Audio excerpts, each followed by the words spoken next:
आज हम बात करेंगे पार्किंसन डिजीज़ के आयुर्वेदिक ट्रीटमेंट के बारे में। सबसे पहले आपको मैं जानकारी दूंगा कि पार्किंसन बीमारी होती क्या है। इसके दो तरीके से हम बात करेंगे कि शुरुआती लक्षण क्या है और लास्ट स्टेज वाले लक्षण क्या हैं। तो शुरुआत में अगर हम इस बीमारी को पकड़ लें तो आपके घर में किसी को ये बीमारी होगी है, शुरुआती लक्षणों से आपको पहचान लें तो आप अपने लाखों रुपए खर्च होने से बचा सकते हैं, क्योंकि आज के समय में इतना स्ट्रेस बढ़ गया है, ये बीमारी आम बनती जा रही है। और मैं बता दूं, इसके लिए कोई भी इंग्लिश मेडिसिन मॉडर्न सिस्टम के अंदर अंग्रेजी दवाइयाँ नहीं आती हैं। तो आयुर्वेदा के अंदर इसका बहुत ही बढ़िया इलाज है और उसके रिजल्ट 30 दिन के अंदर आपको मिलने शुरू हो जाएंगे, 1 महीने के अंदर। तो वीडियो को लास्ट तक देखिएगा ताकि आपके आस पड़ोस या फैमिली में ऐसी कोई दिक्कत ना शुरू हो जाए। शुरुआती दौर में ही आप उसको पहचान लो और उसका कुछ ही महीनों में परमानेंट इलाज कर दें, जड़ से ख़त्म कर दें।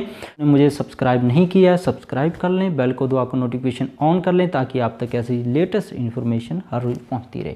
तो इसके सिम्टम्स हैं ज़्यादातर 40 या 45 साल के उम्र के बाद ही शुरू होते हैं, पर ऐसा नहीं है। कभी कभार ये सिम्टम्स हैं, लक्षण है 30 के साथ ही मिलने लग जाते हैं, जैसी 30 क्रॉस होती है। कैसे लक्षण हैं जब शुरुआती दौर में मिलते हैं? मेमोरी है, खास करके आपकी याददाश्त कमज़ोर होने लग जाती है। इसके साथ याददाश्त कमज़ोर कैसे होती है? जैसे ऐसा नहीं है कि पढ़ते साथ ही भूल गया वो, ये पढ़ाई के साथ कंसर्न नहीं है याददाश्त। ये याददाश्त कंसर्न है कि आप बाज़ार गए थे, वहाँ पे सामान भूल आए, गाड़ी की चाबी अंदर ही लगा के लॉक कर दिया आपने, अंदर भूल गए। कोई सामान कहीं पे गए थे छोड़ आए, अपना मोबाइल भूल आए, मार्केट गए थे भूल गए क्या लेने आए थे वहाँ से। तो ये इसके शुरुआती लक्षण है। तो जैसे जैसे ये आगे बढ़ती है बीमारी, 40-45 साल के ऊपर जाती है, मसल कोऑर्डिनेशन है, बोलने में दिक्कत आ जाती है, उनको भूल जाते हैं कि बोलना क्या था, ऐसी दिक्कतें। और चलने फिरने में भी काफ़ी दिक्कतें आने लग जाती है, उनको टकरा जाते हैं किसी चीज़ से, गिर जाते हैं, हाथ से सामान छूट जाता है। न्यू टास्क है, जो नई चीज़ें याददाश्त के अंडर लेनी है, जैसे कि कोई हर रोज़ का रास्ता है, जहाँ किसी नई जगह जाना है, वो रास्ता उसको याद ही नहीं होता, भूल जाता है। साथ के साथ न्यू टास्क लेने में जहाँ पे दिमाग का यूज करना है, एक बार आप उसको घुमा लाओ कि इस हॉस्पिटल का ये रास्ता है, तो इसका पेशेंट है शुरुआती दौर में वो रास्ता 10 बार जाकर भी उसको याद नहीं होगा। तो ऐसे नए टास्क है, जब कोई उसको मशीन चलानी सिखा रहे हैं, कोई कार चलानी सिखा रहे हैं, तो ऐसी उसको नए जो दिमाग को याद रखने वाली चीज़ें हैं उसको याद नहीं होंगी। और जैसे और ज़्यादा बीमारी ये बढ़ती है, जैसे ये कोई अकाउंटेंट है, वो अपने अकाउंट भूलना शुरू कर देता है अकाउंटेंसी में, उसको ऐसी दिक्कतें आने, कंप्यूटर वाला कंप्यूटर के काम के अंदर उसको याददाश्त के अंदर कमजोरी आने लग जाती है, वो हर रोज़ वही काम करता है पर अब काम नहीं कर पा रहा है। स्फिंक्टर कंट्रोल हो जाता है जैसे उम्र बढ़ती है, जैसे कि स्फिंक्टर कंट्रोल होता है कि उसको पता ही नहीं लगता कि कब उसको स्टूल पास हो गया, कब उसका यूरिन निकल गया, कब उसका पेशाब बैठे बैठे का निकल गया, उसको कंट्रोल ही नहीं होता, उसको पता ही नहीं लगता कि उसने उठकर पेशाब करने जाना भी है या नहीं जाना। जैसे बच्चों को तो 1 साल के जो नीचे हैं उनको भी नहीं पता लगता, तो इनका हाल भी वही होता है, नए टास्क नहीं कर सकते, पेशाब के और मल के ऊपर इनका कोई कंट्रोल नहीं रखता, ना ही इनको कितना मर्जी आप समझा लें ये वहाँ पे जा नहीं सकते हैं, क्योंकि ये इनको बीमारी ऐसी है।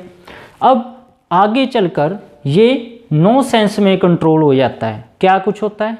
खाने का नहीं इनको पता लगता है कि शरीर के लिए खाना भी जरूरी है, दे दोगे तो खा लेंगे। कईयों को तो मुंह भी नहीं खोलना आता होता है कि वो इतनी उनकी मसल कोऑर्डिनेशन याददाश्त गड़बड़ हो जाती है, उनको पता ही नहीं होता कि खाना चबाने के लिए मुंह को हिलाना होता है, तो इनके लिए ट्यूब डालनी पड़ती है। प्यास को नहीं इनको पता लगता है। इसकी वजह से इन मरीजों के होते ये सेहतमंद है, पर जो इनकी केयर करते हैं, पार्किंसन डिजीज़ की केयर के बारे में बात करें, उनको सही जानकारी नहीं है हमारे लोकल एरिया में कि कितना पानी देना है। जैसे 1.5 लीटर तो इन पेशेंट को पानी चाहिए 1 दिन में, और कितना उनको खाना देना। उनको लगता है कि इसने तो पानी नहीं मांगा, 2 दिन आपने पानी दिया नहीं। इसी की वजह से इनके जो गुर्दे, फेफड़े, पेट के अंदर बहुत सारी बीमारियां आ जाती हैं, डायलिसिस तक पहुंच जाते हैं, क्योंकि आपको पता नहीं है कि इनको प्यास नहीं, इनको कुछ समझ नहीं लगती, ना ही प्यास लग भी जाए इनको नहीं पता लगता पानी आपने देना ही देना है।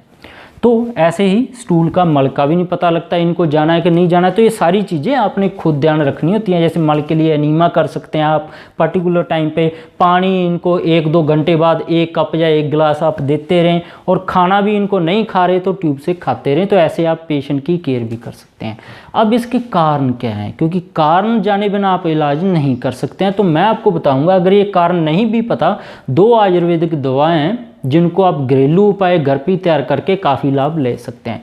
जैसे ऑटोइम्यून डिजीज़ इसका एक कारण है। ऑटोइम्यून डिजीज़ होती हैं कि जब शरीर खुद ही बीमारियां पैदा करने लग जाएं, जैसे सोराइसिस ऑटोइम्यून डिजीज़ है, थायराइड की कई किस्में ऑटोइम्यून डिजीज़ है, IBS है जो ऑटोइम्यून डिजीज़ हैं, या जिनकी इम्यूनिटी कम हो गई है, जैसे कि यहाँ पे भारत में डेंगू और टाइफाइड के बाद इम्यूनिटी कम हो जाती है, फॉस्फोरस बाहर निकल जाता है बॉडी में, विटामिन D-B की कमी हो जाती है, उसके बाद ये बीमारी शुरू हो जाती है। इन्फेक्शन चल रही है आपकी बॉडी में, ई असर बढ़ा हुआ है, स्ट्रेस में रहते हैं, उनके अंदर भी ये कॉर्टिसोल हार्मोन की गड़बड़ी होने की वजह से पार्किंसन डिजीज डेवलप हो सकती है। विटामिन D, जिंक और विटामिन B ये बहुत डायरेक्टली कंसर्न्ड है पार्किंसन डिजीज़ के साथ। अगर इनकी कमी हो जाए तो इनको रोक नहीं पाएंगे। ये बहुत इंपॉर्टेंट है, इनका ध्यान रखना। मेडिसिन हैं जैसे कि खून पतला करने वाली मेडिसिन है, हार्ट की मेडिसिन हैं, स्टीरॉयड्स है, एंटीबायोटिक्स है, ये ज़्यादा खाने से भी आपकी ये बीमारी अगर आपको डेवलप होगी और ज़्यादा बढ़ सकती है। टॉक्सिन्स हैं, आपके गुर्दों के अंदर विषैले तत्व जमा हो गए हैं, ब्रेन के अंदर विषैले तत्व जमा हो गए हैं, और लिवर के अंदर विषैले तत्व जमा हो गए हैं। तो ये और विटामिन, ये दोनों मेन कारण हैं इनके। तो हम टारगेट इसी को करके मैं आपको आयुर्वेदा फार्मूला बताऊंगा जो मोस्टली यूज करता हूं मैं। उससे आपको अगर ये टेस्ट नहीं करवाए हैं तब भी आपको पूरा फायदा मिलेगा। एक बार बीमारी रुक जाएगी, टेस्ट करवा लीजिए, फिर परमानेंट सोल्यूशन हो जाएगा। करना क्या है, व्हीट ग्रास जूस लेना है, आप अपना घर पे फ्रेश उगा लें, या प्योर ऑर्गेनिक लीजिए, केमिकल मिक्स ना लें। ऑर्गेनिक नहीं लेंगे आप, केमिकल मिक्स ले लेंगे, उसका हमें खास फायदा नहीं मिलेगा। तो इसके 2 चम्मच 1 कप पानी के अंदर सुबह, 2 चम्मच डालकर 1 कप पानी के अंदर दोपहर को, 2 चम्मच 1 कप पानी के अंदर रात को सोते समय, 3 टाइम लीजिए। अगर घर का है तो 1 कप कर दीजिए जूस इसका सुबह, 1 कप जूस दोपहर को, 1 कप जूस शाम को। अगर घर का व्हीट ग्रास जूस आपने तैयार कर लिया है।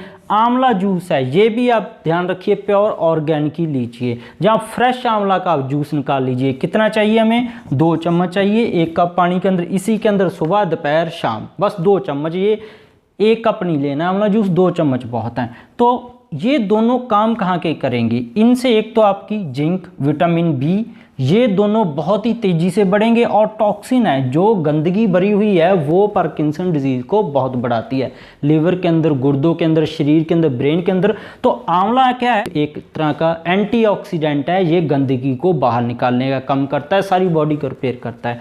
तो 30 दिन के अंदर आप पाओगे कि आपको सकारात्मक रिजल्ट मिलने शुरू हो गए हैं। तो ये इस्तेमाल करते जाइएगा, और परमानेंट ट्रीटमेंट के लिए इनका थोड़ा सा आप टेस्ट करवा लें, फिर इनके हिसाब से और भी बढ़िया आपके लिए उपाय हो जाएंगे।